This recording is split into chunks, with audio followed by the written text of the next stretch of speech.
Wrestling match, nobody fights like Gaston. For there's no one as burly and brawny. As you see, I've got biceps to spare. Not a bit of him scraggly or scrawny. That's right. And every last inch of me's covered with hair. I see LeFou's point. Welcome to the Fortress of Dorkness, the dirty nexus for all your geeky needs.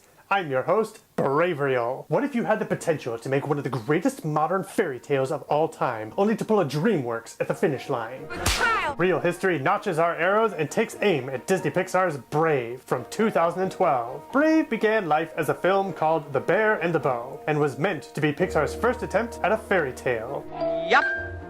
Just a little bit of pixie dust.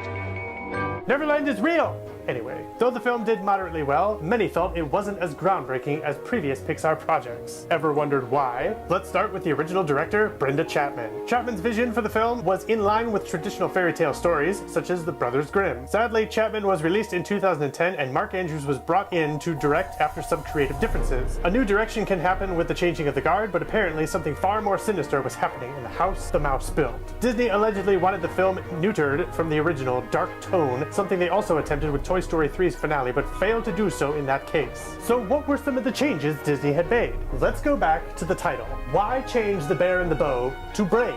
Because it was more in line with the original tale. Remember Mor'du, the demon bear? He played a much larger part in the film, with a nearly 8-minute prologue going over how Mor'du's pride and fury cursed him when he tried to take his brother's kingdoms. PJ would be proud of this prologue's portions. It's Febo.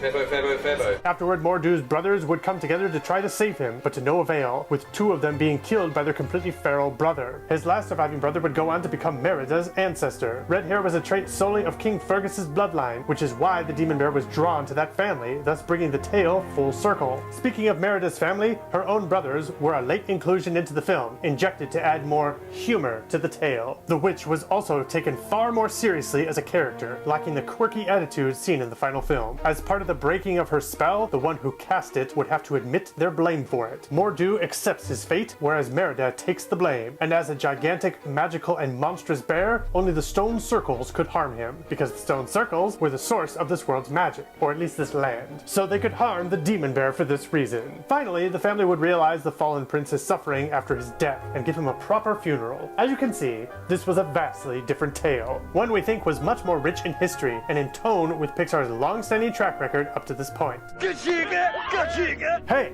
We are not going to talk about cars. Mor'du's story was a tragedy, and Merida's journey, in part, was to bring peace to his soul, as he was not inherently evil. Supposedly, some of the shots involving Mor'du seen in the final film are straight from the original version. At the end of the day, Disney simply wanted another princess movie. This was before Frozen, and right after Tangled, when Walt's house was still searching for its second renaissance, and perhaps they felt they could find it in Pixar. Feast your eyes! Leave your comments below. We'll turn them into a decent example of their former selves. Please like, subscribe, and follow us into this magic stone circle so we can end these 700 years of pain.